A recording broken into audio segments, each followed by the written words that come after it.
आपके विश्व समाचार अपडेट में आपका स्वागत है। कैम्ब्राई की लड़ाई, जो 20 से 30 नवंबर 1917 के बीच हुई, प्रथम विश्व युद्ध की सबसे प्रसिद्ध लड़ाइयों में से एक थी। ये वो लड़ाई थी जिसमें पहली बार आधुनिक युद्ध में बड़े पैमाने पर और व्यवस्थित रूप से टैंकों का उपयोग किया गया था।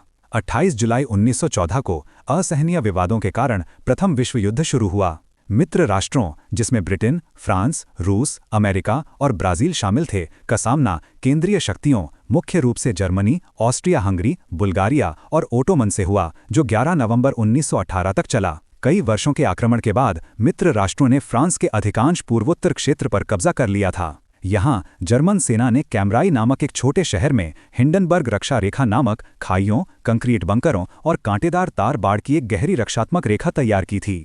इस रक्षात्मक पंक्ति ने लंबे समय तक ब्रिटिश सेना को रोक रखा और गतिरोध पैदा कर दिया। इस स्थिति को देखते हुए ब्रिटिश सेना ने इस रक्षात्मक रेखा को तोड़ने का फैसला किया। हालांकि पुरानी पहले तोप बाद में हमला रणनीति विफल रही, जिससे ब्रिटिश जनरलों को एक अलग रास्ता खोजना पड़ा। सोम्य की लड़ाई में टैंकों के उपयोग के अनुभव से ब्रिटिश तीसरी सेना के कमांडर जनरल जूलियन बिंग एक नई रणनीति का परीक्षण करने का फैसला किया।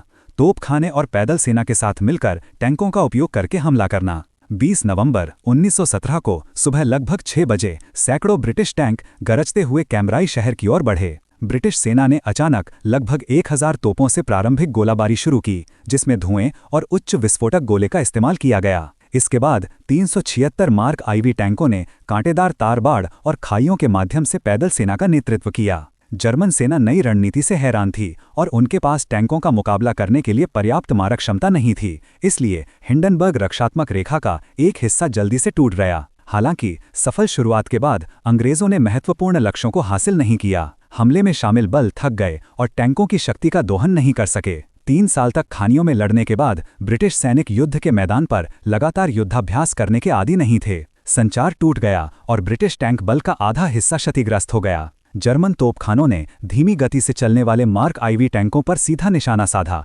जिससे दर्जनों नष्ट हो गए। इस बीच सदमे से उबरने के बाद जर्मनों ने अपनी मजबूत रिजर्व सेना को जवाबी हमले के लिए तैनात किया। अंततः 7 दिसंबर को अंग्रेजों को लगभग पूरी तरह से अपनी प्रारंभिक स्थिति पर वापस जाने के लिए मजबूर होना पड़ा। कैम्ब्राई की लड़ाई ने सबक दिया, जिससे जर्मनों ने ब्लिट्जक्रिग रणनीति विकसित की, जिसका उपयोग उन्होंने द्वितीय विश्व युद्ध में किया था। सुनने के लिए धन्यवाद।